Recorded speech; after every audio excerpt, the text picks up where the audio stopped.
Praise the Lord. அப்போஸ்தலனாகிய பவுல் தீமோத்தேயுவுக்கு எழுதின முதலாம் நிருபம் 2ஆம் அதிகாரம். நான் பிரதானமாய் சொல்லுகிற புத்தி என்னவெனில், எல்லா மனுஷருக்காகவும் விண்ணப்பங்களையும் ஜெபங்களையும் வேண்டுதல்களையும் ஸ்தோத்திரங்களையும் பண்ண வேண்டும். நாம் எல்லா பக்தியோடும் நல்லொழுக்கத்தோடும் கலகமில்லாமல் அமைதலுள்ள ஜீவனம் பண்ணும்படிக்கு ராஜாக்களுக்காகவும் அதிகாரமுள்ள யாவருக்காகவும் அப்படியே செய்ய வேண்டும். நம்முடைய இரட்சகராகிய தேவனுக்கு முன்பாக அது நன்மையும் பிரியமுமாய் இருக்கிறது. எல்லா மனுஷரும் ரட்சிக்கப்படவும் சத்தியத்தை அறிகிற அறிவை அடையவும் அவர் சித்தமுள்ளவராய் இருக்கிறார். தேவன் ஒருவரே, தேவனுக்கும் மனுஷருக்கும் மத்தியஸ்தரும் ஒருவரே.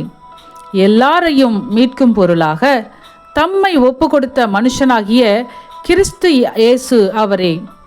இதற்குரிய சாட்சி ஏற்ற காலங்களில் விளங்கி வருகிறது. இதற்காகவே நான் பிரசங்கியாகவும் அப்போஸ்தலனாகவும் புறஜாதிகளுக்கு விசுவாசத்தையும் சத்தியத்தையும் விளங்க பண்ணுகிற போதகனாகவும் நியமிக்கப்பட்டிருக்கிறேன். நான் பொய் சொல்லாமல் கிறிஸ்துவுக்குள் உண்மையை சொல்லுகிறேன். அன்றியும் புருஷர்கள் கோபமும் தர்க்கமும் இல்லாமல் பரிசுத்தமான கைகளை உயர்த்தி எல்லா இடங்களிலேயும் ஜெபம் பண்ண வேண்டுமென்று விரும்புகிறேன்.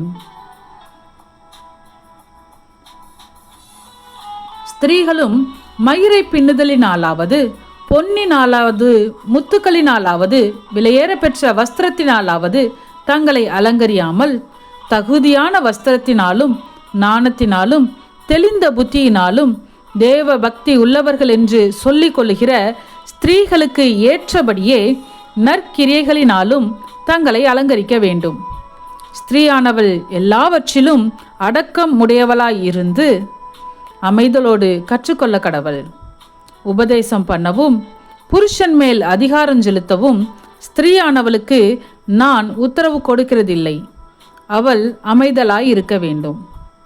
எண்ணத்தினாலெனில் முதலாவது ஆதாம் உருவாக்கப்பட்டான், பின்பு ஏவாள் உருவாக்கப்பட்டாள்.